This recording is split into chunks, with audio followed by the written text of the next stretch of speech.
Hoy vamos a adentrarnos en una historia de transformación espiritual realmente impactante. Es el testimonio de Paul Brahim Abakar, un viaje que lo llevó desde una fe que heredó al nacer hasta un encuentro que, lo cambió absolutamente todo.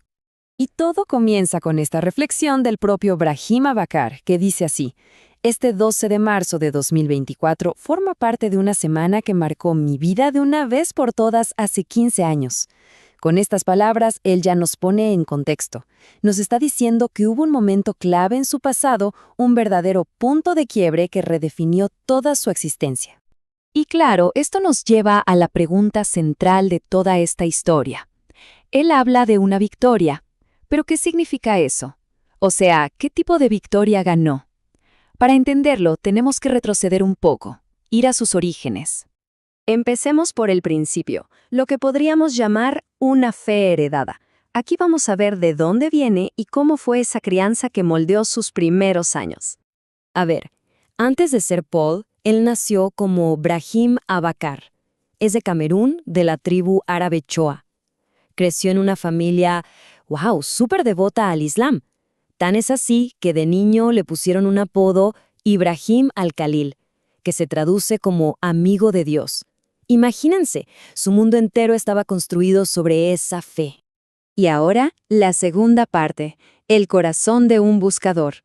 Porque a pesar de toda esa devoción que se veía por fuera, a medida que crecía, algo empezó a moverse por dentro, una búsqueda muy profunda. Y aquí es donde la historia se pone de verdad interesante. Por fuera, su práctica religiosa era intensísima.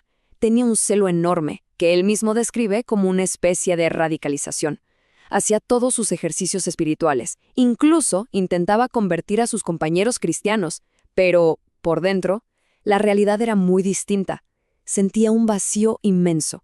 Buscaba algo vivo. Como él mismo lo pone, mi corazón seguía siendo un desierto. Ahora, la tercera parte, un encuentro inesperado. Justo en medio de ese desierto interior, ocurrió algo que se convertiría en el gran giro de su vida. Todo cambió gracias a su profesora de inglés, una mujer llamada Nicole Malloch. Un día, en plena clase, ella comentó que había orado y tenido una visión sobre un estudiante que había faltado. Para Brahim, esto fue un shock total. En su mundo, los cristianos no eran gente de oración profunda ni de visiones, así que la curiosidad, claro, le picó. Al terminar la clase, fue a hablar con ella. Ella le explicó cómo era la oración desde la perspectiva cristiana. Él lo intentó, pero nada, no sintió nada. Entonces la respuesta de Brahim fue súper directa, sin rodeos. Le dije, llévame a ese Jesús. Y en ese preciso instante, hicieron juntos una oración de confesión de fe. Pero ese momento, en febrero de 2008, fue solo el comienzo de una transición, digamos, bastante movida. En las vacaciones, empezó a aprender sobre su nueva fe. Para octubre, su familia, en un intento por alejarlo de todo esto, lo mandó a otra ciudad, a Garoa. Y todo culminó en marzo de 2009, con la experiencia espiritual que lo definiría para siempre. Cuarta parte, un camino de tormento. Porque, ojo, este nuevo camino no fue para nada paz y tranquilidad al principio. Fue una época de una confusión y un conflicto interno tremendos. Él mismo lo describe como una agitación muy violenta adentro de él. Estaba súper confundido, como atrapado entre dos mundos, la vida que siempre conoció y este nuevo camino lleno de incertidumbre.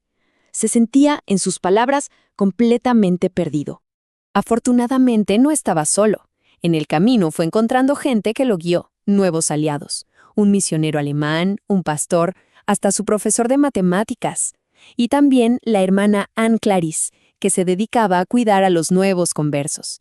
Cada uno de ellos fue clave en ese periodo tan pero tan difícil. Quinta parte, la noche de la revelación.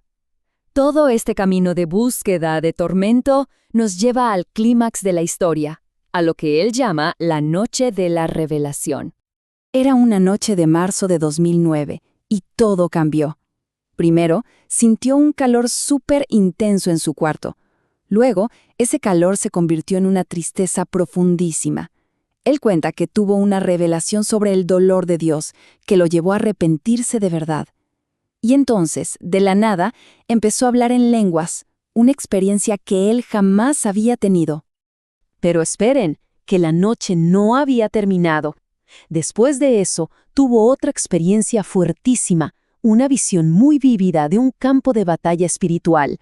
En esa visión, él se vio a sí mismo como un prisionero, un cautivo de un ejército enemigo.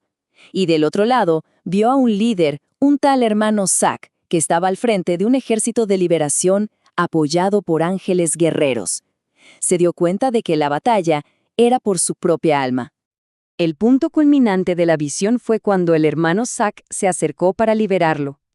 Y como lo describe el propio Brahim, logró llevarme a su lado, pero fue herido de muerte. En la visión, la persona que lo liberaba pagaba el precio más alto por su libertad. Y mientras ascendía al cielo, este hermano Zack le pasó la estafeta, como pidiéndole que él continuara la batalla. Esto no solo le dio libertad, sino que le dio una misión, un nuevo propósito para su vida. Y llegamos a la parte final, perseguir la victoria. Entonces, ¿cómo le dieron forma a todas estas experiencias tan intensas a su nueva vida? Pues, todo se resume en esta idea, de perseguir la victoria. Para Paul Brahim Abakar, perseguir la victoria es básicamente la esencia de su nueva vida.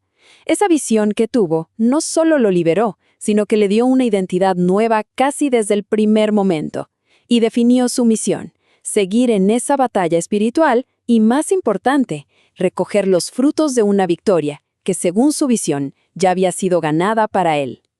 Y todo esto nos deja con una pregunta final, que creo que resume muy bien el corazón de su testimonio.